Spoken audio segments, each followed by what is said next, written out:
Good evening and welcome to SAS. This is Sober and Smiling. We are on episode 13. My name's Rob. I'm Nick. I'm Jamie. I'm Damon. So, welcome everybody. And tonight's subject, because it's in the news, we're going to do all about Addiction Week. So, it's Addiction Awareness Week. So, the Princess of Wales has come out this week and made a little statement. So I'm going to read the statement first and then we'll have a chat about it. So,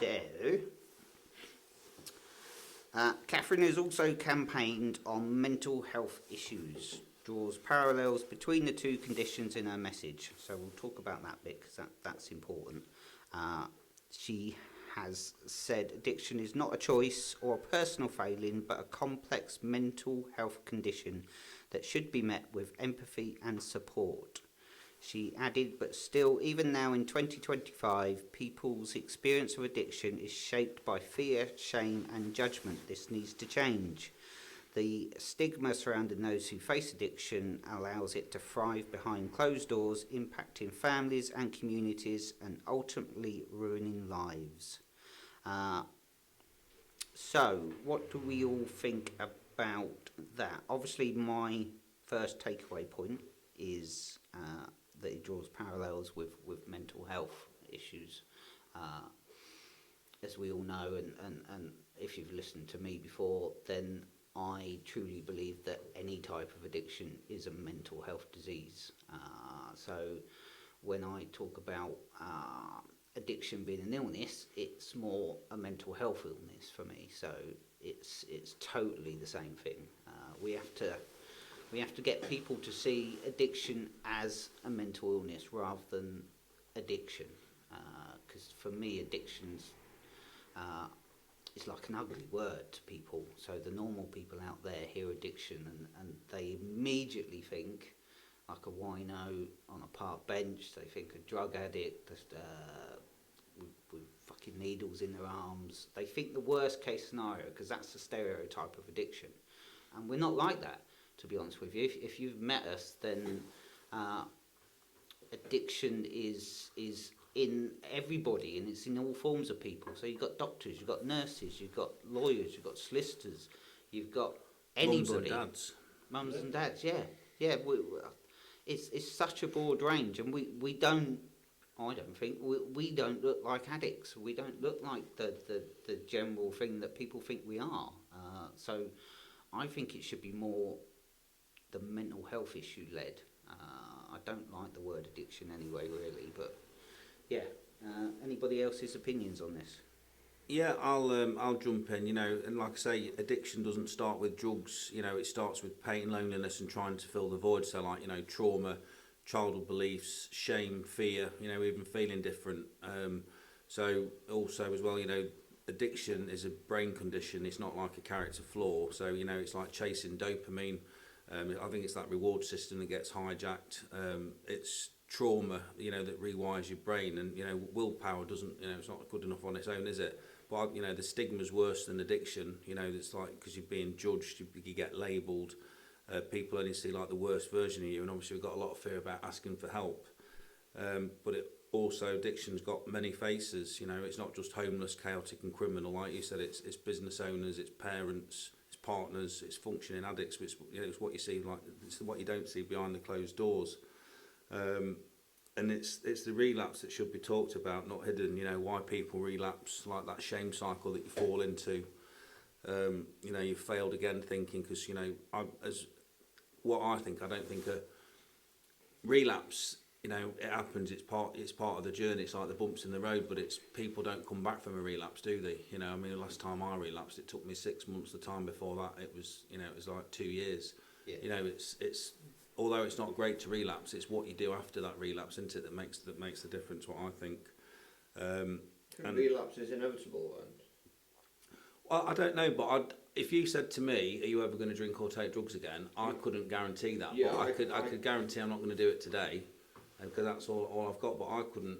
You just don't know, do you? I don't want to put a guarantee on it, but then I don't want to give it that initial power to start with.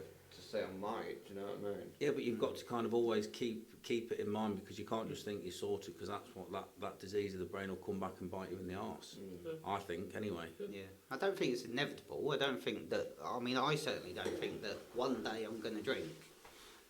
Otherwise, that's dangerous for me, because if I start thinking one day I'm going to drink. Yeah, but you can't guarantee it though, can No, you? I can't guarantee it. Yeah, that's what I mean. There's a difference, isn't Yeah, there? I think. there is a difference. Yeah, from saying it's just 24 hours to I'm definitely going to drink one day. There's a massive difference, because I don't think I am going to drink. But as I've said many times to my missus and stuff, I can't guarantee it. I can't guarantee it. I don't know what's going to fucking happen tomorrow. Hopefully, nothing will happen, and I'll carry on my recovery. And I just do that every single day. I wake up and it's just another Yeah. day.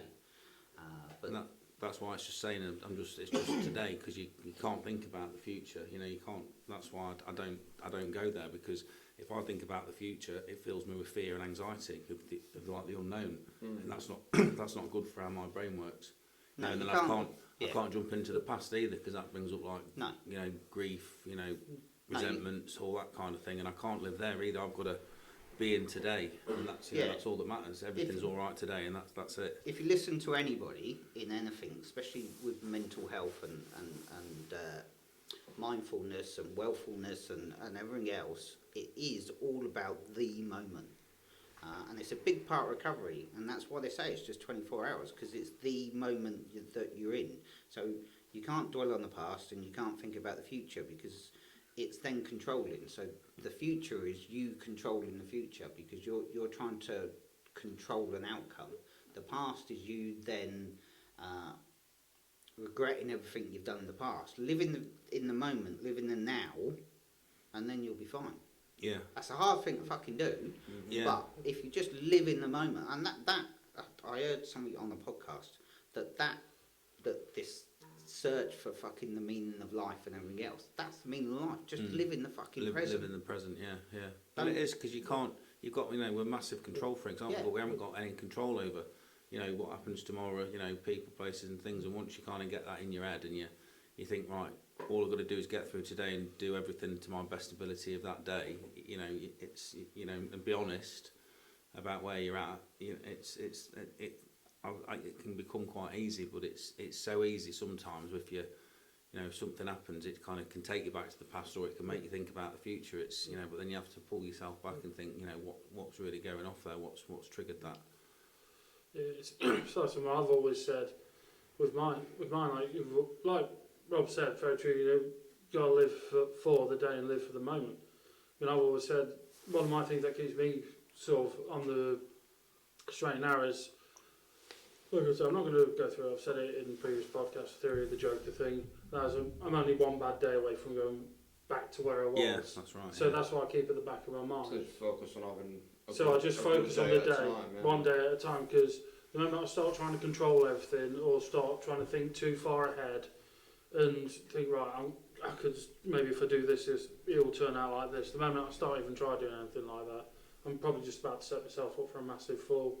So the best thing to do is live for the day and that, but also keep my mind in a good place. So I know that should I get annoyed or something sort of rattle me, I'm just like, oh, breathe, not a problem. Just don't, just be wary. One bad day, just chill it, breathe. Cool. Yeah, So- I think so. Right, getting back to the subject. Back on topic. Awareness. So how do we make people aware? So there's a couple of subjects to go through that. Obviously, if you're an addict or whatever, then you need to make people aware that is aware of what your program is, how you're feeling. How do you change somebody's perspective of you, or do you change someone's perspective of you? Because every normal person out there that's not in recovery or an addict has got a massive preconception of us. Oh, So even now, after 8 years of me being clean and sober and whatever, if I tell somebody, they won't hear the 8 years. They won't hear that I've been recovered for 8 years. They'll just hear the word addict. I mean, I had some work done on my teeth, and I was talking to the dentist, and he said something about, because I clenched my teeth, he said, oh, you need to take diazepam. And I went, mate, I can't. It's poison to me. I'm an addict. And his initial reaction was just like, you could see it in his face. Mm. I then explained that I'm 8 years clean, but that it goes past people. Yeah. They're not yeah. worried about that. Yeah. They've heard the word addict. Yeah. That's it. I'm now scum. Well, that's Yeah. what I think. I'm scum Yeah. because I'm a dirty addict. When I'm not. I'm an upstanding, fucking decent person. By your own standards. By my own standards, obviously. And I work hard on myself, and we all do. And that's the point. My point is, people in recovery, I think, are probably better adjusted if they've got the right program than everybody else, than people that are not addicts, because we've looked at ourselves, we've searched ourselves, we've worked on all of our issues, and we generally try to be better people. Better people, yeah. Well, it is addiction, isn't it? It's the only disease that you actually, if you get But better you get from no it, you credit become for a it, better, do you? And that's the become a better thing, is person. How do we get that awareness out? That Yeah, we're, yeah. apart, I mean, we're obviously doing what we can. Yeah. We're doing this podcast, and Jamie's got Holton Hill and everything else. So we are doing as much as we can. But how do we get that awareness out? How does that awareness come about? How do we change minds? It's a difficult one because it's difficult to reach an addict anyway until like they are, until they admit to themselves they're an addict. They won't, they're not going to see your argument anyway because they go, oh, I haven't got a problem, I'm fine, it's not affecting any part of my life. So we've already spoke about that. The people that can afford it, the people that go to work, the people that keep it behind closed doors and think that it's not a problem because it's not causing problems. So you're not going to reach them people until they reach desperation. The thing is, though, they don't think it's causing problems, and I could have said that about me, 10 years ago when I was just, when I was had a good job, I was just a binge drinker and, drug user. That was it. I wouldn't drink in the week, but the ripple effect that I was still causing back then because people were worried about me, because I wouldn't come home for 2 days, but the consequences weren't like they turned into. So I don't quite agree with that because there's a lot of people out there which are functioning addicts, and but what I'm saying is know what's going on. The functioning addicts, because they're selfish in their addiction, they don't see the consequences of what's going on around them. No. So, yeah. so yes, Yeah. where you're Yeah. right, it will affect other aspects of their life, but because they think they're okay, Yeah. they're not going to see that point of view either. And that's the tricky thing, because addicts are selfish in their addiction, but then when you get clean and sober, you've got to be selfish in your recovery. So it does a complete flip, and it's still, it's in a way it's still all about you, but you're changing your life to become that better person. But like I said to you before, people around you don't like it because they're used to the old you, and but it's like I say with the families, because the partners live in fear. Your children watch it sometimes, and obviously, at the end of the day, no one teaches families how to cope with it, and a lot of families, you end up enabling it, don't they? They end up enabling you to do what you do. Mm. Yeah. But I think like addiction's a family disease, and I think it can or alcoholism. It's 99%, 95% of the time, there's always a tie to someone down the line of the family that's drunk or something like that. But not only that, it causes, if you're in like another family, because I've had a client on the phone today, and it's made her feel like she's addicted to her partner because she can't get him out of his head because she's that worried about him all the time, and she's never been that person. So now she feels like she's got an addiction to him because of what he's done to her. Do you see what I mean? Because she's constantly is on her mind from the minute she wakes up to the minute she goes to bed, because she's constantly worried where he is, what he's doing, because she don't believe him. Do you see what I mean? So it has like a massive knock-on effect. Yeah, definitely. So what do we do then, as it's awareness? So if somebody is out there and they're listening to this, and say they're a partner listening to this, and their partner's an addict or showing classic signs of being an addict, so they're drunk all the time or whatever, how do they approach it? Because that's also part of the awareness. As Catherine said in that statement, you've got to give compassion and love to that addict. And I also read a comment on there from another addict that just like a keyboard warrior or whatever, saying that's not the way to do it. It's you've got to give like a hard fucking lesson. That doesn't work. So you stamp No. it hard. That So won't work. is it compassion? Because if it's compassion, are you enabling it? Are you letting that happen? Or do you give a hard slap? Or how do you... I mean, I know how to approach it. Yeah. But the normal person out there that got their partner struggling, how do they approach it? I think again it comes to you can approach that in, you know, whatever you feel is the best way for that person, but then at the same time, until that person is ready to step out of denial and admit the problem, it doesn't matter how you approach it, No, it doesn't. because they're just going to brush it off. Yeah. Yeah, so there's not a problem So there. love and tough love, two separate things, Yeah. It's not don't work. Same outcome if they're Yeah, not exactly. ready if to they're admit. not, if they're not ready. Yeah, yeah. That's the big thing. Um, I mean, if they know their partner better than anyone, they think, oh, if I can softly approach this with him, maybe I'll listen her.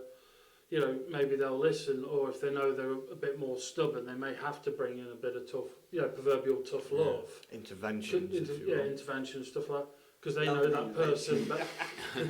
Because they know that person best. I think, from what I've learned, it's about if you put consequences in place for the person that's the addict or the alcoholic, and if you're going to put a consequence in place, stick to them, because addicts manipulate, they lie, and the amount of times that you say, oh, that's it, I'm done, I promise I'll stop, but you kind of always believe them and you kind of let them back in again, and then you do it again and do it again and do it again. So I think putting a consequence in place and kind of sticking to it, sometimes I think that can sometimes work, but the tough love doesn't work, because that'll just push them away. Yeah. And I think the easiest thing you can do is calmly say that I know you've got a problem. You don't have to admit it to me, but when you're ready to accept a bit of help, I'm here. I don't think there's much more you can really say to someone. No. Because I don't think that's what I'd have wanted to probably hear, for it to maybe that would have sunk in. But again, when you're kind of in that active addiction, nothing Yeah. matters, does it? Yeah, no, I agree. I totally agree. So I personally think the only way to deal with somebody that is an addict and you're trying to obviously get them sorted is to, I mean, I've had many interventions, is to have those. I don't think there's anything wrong with those, but don't expect like a sudden, Immediate change. because it's not going to happen. Let it sink in. And maybe do it when they're sober. I think the biggest problem is people do these interventions when you're drunk, when you're out of it. Yeah. It don't work. Do it when they're sober, when they're coming out of it, and then let it all sink in. And then it's up to them, because it won't just suddenly stop because you want it to stop. It'll only stop when they want it to stop. Yeah. And yes, there has got to be some sort of nagging. There's got to be some consequence to what they're doing. There's got to be a consequence, yeah, and Yeah, kind of otherwise they're stick. just gonna keep doing it, and aren't stick they? to it, yeah, because that's what you do. You kind of, I mean, one thing I used to do. I mean, it sounds quite silly now, but if my missus fell out with me because I'd gone out on a 2-day bender, she wouldn't talk to me. Then I'd just sit in the lounge with like a DIY book or something like that, and I knew that would kind of entice her over to kind of, because do you know what I mean? Because she liked a bit of DIY, she liked that, so like do this room up or do that room. If I started looking at a book like that, I knew she'd kind of come over and kind of, it'd make it all better. But again, that's me playing a game. I knew what to do, Yeah. and that's what you do, because you're forward thinking all the time, and doing that forward thinking, trying to be one step ahead of everybody all the time, and it's like a full-time job. I don't miss that at all. Just so I can go on a bender, because I know how to calm her down once I get back. Yeah, well, Yeah. it's the same. She Tools wouldn't talk to me are- for a day, and then just get like a DIY book out. Or a and holiday brochure, something holiday like that. brochure, something like that, yeah, but that was the cycle. It was, I'd go out all weekend, then I'd make up for a couple of days, then it'd be alright again, then everything was kind of sort of forgotten, and then I'd It go and was do it Friday again. again, yeah. Yeah, and I was like, that was the cycle that I was stuck in for all through my 30s, and I never really knew why I was doing it. But Mine was just totally opposite. I just loved I created an argument because I knew if I created an argument, then I could storm off. Yeah, I did do that later on. I mean, when I turned into my 40s, that's kind of when it went sideways for me, and I'd do anything to kind of get out the house if I could. You know, I used to tip milk away and talk her into having a cup of tea. So then I'd make a cup of tea. Oh shit, there's no milk left. I have to go to the shop. You know, and then I'd just nip down to the shop. I'd literally I'd say I'd have to go to Tesco's. Because I knew she didn't trust me, she'd have me on tracker on my phone, and I'd pull up at Tesco's, turn my iPhone location off, fly to the dealer's house, and then fly back to Tesco's, and then turn my tracker back on, and then go in the shop. Do you know what I mean? It's madness. It's madness. We're also giving hints on how to get away with stuff. Yeah, but you're just constantly thinking all the time what to do, and you know that is like the mental obsession of it. Because you know, for me, when I had it in my pocket, I'll be obsessing when I was going to have some, how I was going to have some, what I was going to do, how much I was going to do, and then when it was nearly gone, I'll be obsessing over how I was going to get some more, what I was going to plan, how I was going to do it. It was, you know, you're just stuck in that cycle. I think that's a common one. You're stuck in that cycle 24/7, and do you know what? It's nice to say, you know, when I wake up in the morning, that I'm grateful that I'm not stuck in that cycle today. Yeah, you know, I mean, I just used to buy 10 bags of weed, and then when you start smoking more, I thought, right, I'm going to have to start buying bigger bags so I'm not running out as often. But obviously the running out point still come. Yeah. So a couple of days I'll be like, right, that's only going to do me a couple of days. But you feel safe then, Have I don't got you? the money just yet? No. So right, start dropping the hints that, I might need to get some more. I might need to borrow some money. Yeah, that's the, you know, and you know, like I say, that is your main focus, and you know, and I think that's what, you know, people don't understand. It's the drive that you're having to get in that, and you will go to any length. Whether, you know, like I say, I've stolen money from the business, I've done loads of stupid things, but you know, it's not me that was doing it. It was that addict, you know, driving it, because I was in complete active addiction. I mean, me now, I wouldn't dream of doing half the stuff that I did. But like I say, it's that Jekyll and Hyde, isn't it, that, you know, that comes out when you drink and take drugs. Yeah. You're a completely different person, you know. And I always used to think, like I say, it would that person would come out after 10 pints or whatever, but it wasn't. It was that first one that you know, everything changed for me, and then that's it. That, you know, the green light's on. Let's have it. See, I think things like this are definitely important, because the more we talk about stuff like this, and the more it's out there, then the more people will understand that it's not all black and white. Because everybody, I think anybody that I know that's not in addiction, that's just the normal person out there, they think we're totally selfish. They think we can just stop. I heard it so many times, just don't have a drink. It's that simple. And they generally think it's that simple. And they don't understand. They generally don't understand that, like you said, the Jekyll and Hyde, they generally don't understand you don't have a fucking choice. You don't have a choice. You don't have a choice in this matter. And all the decisions you make, you don't have a choice in them either. Yeah. You do what you've got to do in order to get that drink or drug or whatever it is So that the you more want. we can talk about things like this, the better. And the more people listen to things like this, the more they can understand an addict. And then it will get rid of the shame, because the shame is massive for an addict, because we are I don't know about anybody else, but for me, the self-loathing in addiction was awful. Like, Yeah, and that's what I'm kind of mean about that relapse cycle. You know, that's what I mean when you actually, if you just press that fuck it switch and have like a blip.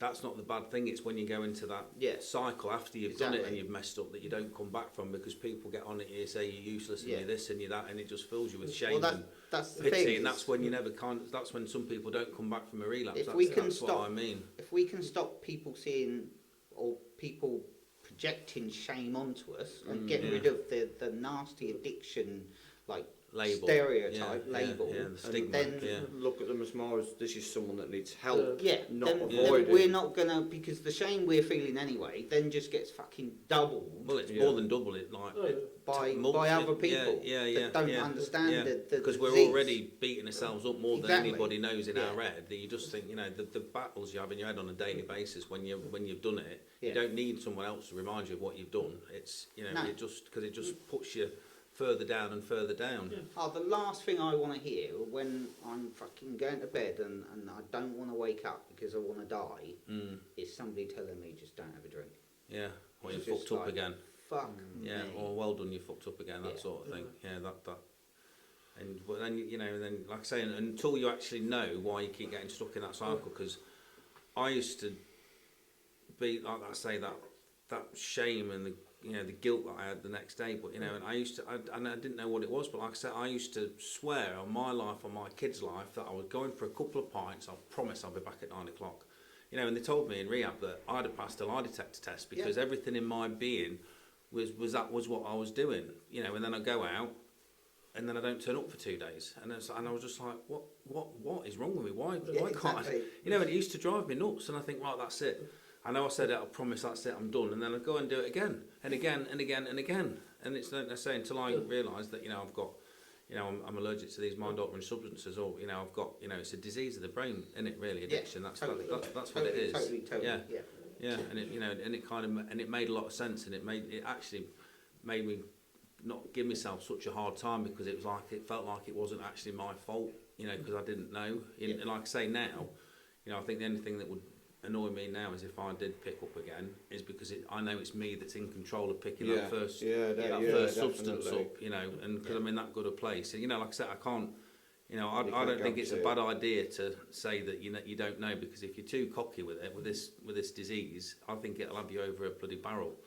Because it never goes away, does it? That little thought comes in your head every now and again, and No, and that's why we always say in the classic meetings, you always should say I'm a recovering addict or recovering alcoholic. You should never say I'm recovered. yeah, And I've yeah. heard people say I'm recovered, and it's just like, for fuck's sake, you're not. You'll never Yeah, be. you'll never. You're not. Like I say, as good as I am now, and we all are. I've still got an addict mindset. My thought process is still an It's addict. never going to disappear. And it'll never go away. As we spoke about before, we're born with it. We've got this gene. Yeah, It's never going to just suddenly disappear. It's always there. yeah, and that's kind of what people like normal people don't see, because you're fighting a battle on a daily basis. You're fighting your head on a daily basis, And I like to compare it to, like, you look at a duck. It's like it's all nice and calm on the river. But underneath its little fucking flippers are like paddling like hell, and that's kind of how our brain can be sometimes. Oh, that's my brain constantly. Yeah, In yeah. addiction, that's my brain. It's I just always like wanted to be a duck. fucking 100 miles an hour. Easy life, mate, duck. Easy life. So, I'll come in with something quickly. One thing I've always said is to be like to change like a public perception of addiction. They need to proverbially normalise it and talk about it more in general. Even like if they're doing TV shows about it, or doctors need to bring it up more and say, look, this is a genuine illness. Because like you think over the past couple of years, and this isn't a knock or anything like that. One of the big things that has been is like obviously mental health, which I'm a big advocate for, absolutely. Yeah. And it is getting to a point where now it's becoming normal for a man to, be able to express his feelings and talk to people. It's being talked about so much now, which is a brilliant thing. And this is one thing they need to do with addiction, is to get people, like say doctors talking about it more, giving a full scope on what it is. Yeah. Getting instead of like the TV's putting out things, this is about addiction and showing the bad side of it. Go more in depth with it. Talk, get people to talk about experiences and that, so you're learning something. Yeah, because And you're not just judging. So you're hearing somebody's story, and you're not just going, "Oh, he's terrible." You think, "Oh God," you're getting people thinking, "Oh my God, that's a hell of a journey that man has been through." Yeah, talk that's about right. what drives them Talk- to drive- the pinnacle of addiction. yeah, yeah. But this is what I think needs to happen. They need to normalise it properly, so that way at least that way people will hopefully in time change their perception. Instead of saying, "Oh, look at that scruffy drunk rowdy," they'll think, "Oh God, You know, that poor person's sick. We need to help him instead of just label him. labelling him. Oh, waste up. No Yeah. good. Yeah, Yeah. Anything like that. Exactly, that just made That me is laugh. what we because need to do. I've never seen that in my life. I mean, that's exactly what needs to happen, but I've never seen in my life somebody say, I'm an addict, or somebody sort of like drunk or whatever, and somebody's looked at them and went, you poor person. Yeah. No, No one's ever they said don't it. do that. It's what No, they It's don't do way- it, do they? No. That's the problem. Mm. We need to, for me, we need to as a society we need to reclassify change. Our opinion. addiction to Yeah, mental health. yeah.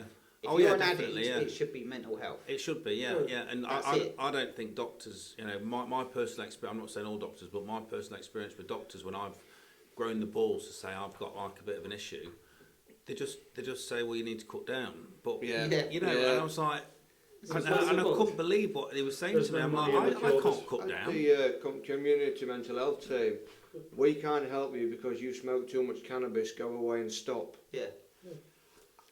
Yeah. Yeah, I've never tried that, mate. If you know what I mean, I'll go and do that right now. Yeah. There's no money in the cure. There's only money in the medicine.